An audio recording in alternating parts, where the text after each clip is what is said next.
أسمو وأجتاز السماء جلالا فأزيد أسراب الغيوم جمالا وألون. jacaylku ma ahan amar ee waa codsasho. haddii aad ku guulaysatay hanashada qalbiga qofka aad jeceshahay micnaheedu ma ahan inaad leedahay ama aad amri karto. adiga waxa aad jeceshahay inaad amar siiso qofka aad jeceshahay, wax kastana uu amar kugu sameeyo, balse ma ogid amarka aad bixinayso dareenka uu ka turjumayo saameynta uu u geysan karo qalbiga qofka aad amraysid. waa laga yaabaa qofka aad amraysid inuu si degdeg ah uu kugu sameeyo waxa aad ku amraysid, si adiga uu kuu raaligeliyo una dhowro jacaylka idinka dhexeeya. ha u malaynin in qofka aad amraysid uu u qaadanayo amarka sarrayn aad ka saraysid ama lahaansho aad leedahay isaga ama iyada, balse jacaylka uu kuu qabo dartii ayuu u qaadanayaa amarka. laakiin adiga dareemooge ayaa tahay.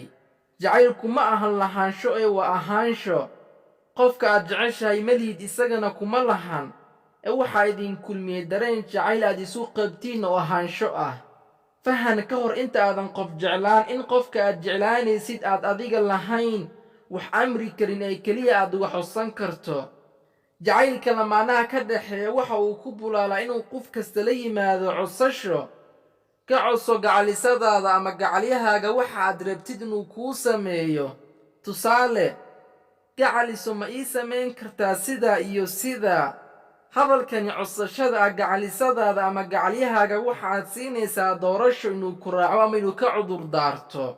ogowna marka aad wax codsanayso waa qiimayn, waxaad qiimaynaysaa qofka aad la hadlaysid, balse marka aad amrayso waa xoog oo qofkan inaad leedahay tilmaamaysa. haddaba codsashadu waa qiimayn, qiimayntuna waa jacayl, jacaylkuna waa nolol, noloshuna ma ahan amar ee waa codsasho. تسأل المقدام عن سبل العلا ستراه طيرا بالعزيمة جاء.